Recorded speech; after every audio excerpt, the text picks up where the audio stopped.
بسم اللہ الرحمن الرحیم۔ ناظرین، یورک ایسڈ کی زیادتی بڑھے ہوئے یورک ایسڈ کو کنٹرول کرنے کے لیے ایک بہت ہی لاجواب اور حد درجہ مفید نسخہ آج ہم آپ کے ساتھ شیئر کرنے والے ہیں۔ اس کے استعمال سے یورک ایسڈ بھی کنٹرول ہوگا اور یورک ایسڈ کی وجہ سے گنٹھیاں یعنی گاؤٹ اور جوڑوں میں اگر درد ہوتے ہیں تو یہ شکایت بھی دور ہو جائے گی۔ اسی طرح اگر یورک ایسڈ کے ساتھ کولیسٹرول بھی بڑھا ہوا ہے تو یہ نسخہ اسے کم کرنے میں بھی پورا فائدہ دے گا۔ تو سب سے پہلے یہ جان لیتے ہیں کہ یورک ایسڈ ہے کیا، اس کی علامات کیا ہیں اور یورک ایسڈ بڑھتا کیوں ہے، اس کی وجوہات اور اسباب کیا ہیں، تاکہ جیسے ہی یورک ایسڈ بڑھنے لگے شروع میں ہی ہم اس کے اصل سبب کو دور کر کے اس پر قابو پا سکیں۔ اصل میں یورک ایسڈ ایک تیزابی مادہ ہے، جیسا کہ یورک ایسڈ کے نام سے ہی ظاہر ہوتا ہے کہ یہ ایک قسم کا ایسڈ ہے جو ہمارا بدن خود تیار کرتا ہے جب ہم پروٹین یا پیورین والی چیزیں زیادہ کھاتے ہیں، مثلا موٹا گوشت، خاص طور پہ آرگن میٹ یعنی گردے، کلیجی وغیرہ۔ اس کے علاوہ انڈا، ماش اور چنے کی دال، بھنے ہوئے چنے، فاسٹ فوڈ، بیکری پروڈکٹس اور میدہ سے بنی چیزوں کا زیادہ استعمال کرتے ہیں تو یورک ایسڈ بڑھنے کے چانسز بڑھ جاتے ہیں۔ اسی طرح جو لوگ چائے، کافی زیادہ پیتے ہیں، تمباکو نوشی یا شراب نوشی کے عادی ہیں، ایسے لوگوں میں یورک ایسڈ کا مسئلہ زیادہ دیکھنے کو ملتا ہے۔ اس کے علاوہ جو لوگ لمبے عرصے تک میڈیسنز کھاتے رہتے ہیں، خاص طور پہ پین کلر اور دمہ یا ڈائبٹیز کی ادویات لمبے عرصے تک کھاتے رہنے سے یورک ایسڈ کا مسئلہ پیدا ہو سکتا ہے۔ یورک ایسڈ دو طرح سے بڑھتا ہے، ایک تو اگر آپ یہاں بتائی گئی چیزوں کا زیادہ استعمال کرتے ہیں تو آپ کا بدن زیادہ مقدار میں یورک ایسڈ بنانے لگتا ہے، یا پھر دوسری وجہ یہ ہو سکتی ہے کہ آپ کے گردے ٹھیک طرح سے کام نہیں کر رہے اور یورک ایسڈ کی زائد مقدار کو خارج کرنے میں انہیں ناکامی ہو رہی ہے، کیونکہ یہ گردے ہی ہیں جو ہمارے خون میں سے یورک ایسڈ کو فلٹر کر کے پیشاب کے راستے خارج کرتے ہیں۔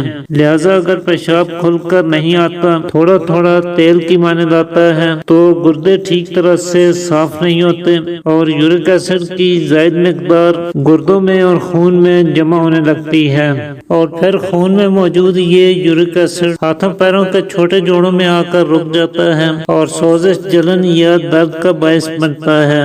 اکثر ایسا ہوتا ہے کہ رات کو سوتے ہوئے اچانک پاؤں کے انگوٹھے میں شدید درد ہونے لگتا ہے، شدید ٹیسیں اٹھتی ہیں اور مریض درد سے بلبلا اٹھتا ہے۔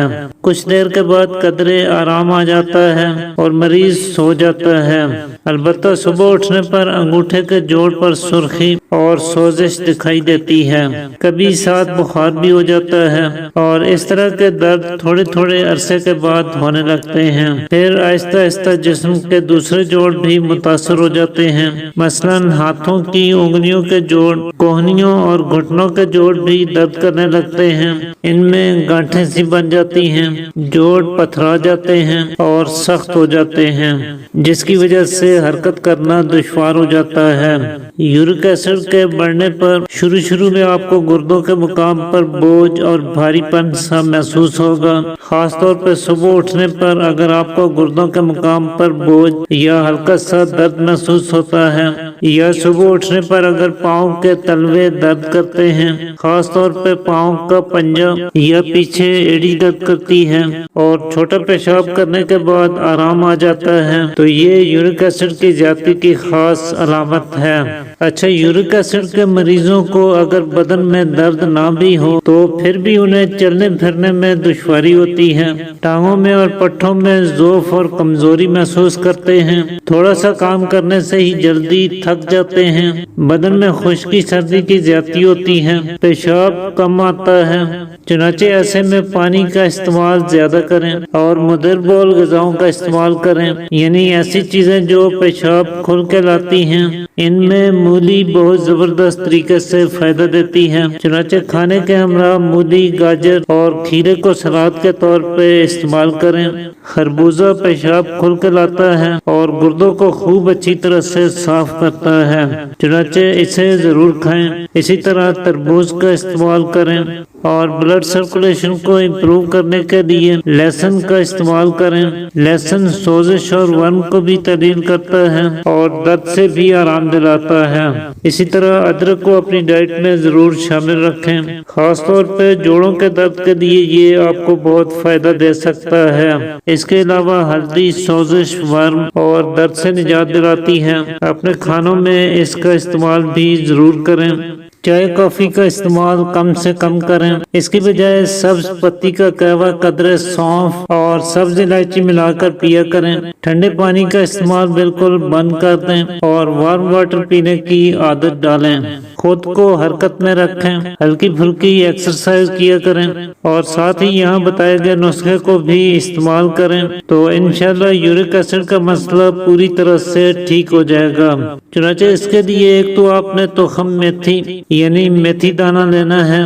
یہ میتھی کے بیج ہیں جو اعصابی کمزوری، ہڈیوں اور پٹھوں کی کمزوری، یورک ایسڈ اور کولیسٹرول کی زیادتی، جوڑوں کے درد اور سوزش، ورم جیسے امراض میں بہت زیادہ فائدہ مند ثابت ہوتے ہیں۔ یہ آپ نے 50 گرام لینے ہیں۔ دوسرا آپ نے سونٹھ یعنی خشک ادرک کا استعمال کرنا ہے۔ سونٹھ بھی جوڑوں کے درد اور یورک ایسڈ کے مسئلے میں بہت زیادہ استعمال کیا جاتا ہے اور اس سے نہایت عمدہ فوائد حاصل ہوتے ہیں۔ یہ بھی آپ نے 50 گرام ہی لینا ہے۔ تیسرے نمبر پہ آپ نے دیسی اجوائن کا استعمال کرنا ہے۔ دیسی اجوائن بھی یورک ایسڈ، ہائی کولیسٹرول اور ری ہوا کی زیادتی سے ہونے والے دردوں میں یا نسوں کی تنگی اور بلاکج کی صورت میں انتہائی مفید اثرات کی حامل ہے، تو یہ بھی 50 گرام ہی لے لیجئے گا۔ اب ان تینوں چیزوں کو پیس کر پاؤڈر سا بنا لیجئے، تو اس طرح سے آپ کا یہ اکثری نسخہ تیار ہو جائے گا۔ اس میں سے 2 گرام صبح، دوپہر، شام کھانے کے بعد تازہ پانی سے استعمال کریں۔ اگر آپ کچھ عرصہ متواتر اسے استعمال کر لیتے ہیں تو آپ کو بہترین نتائج دیکھنے کو ملیں گے۔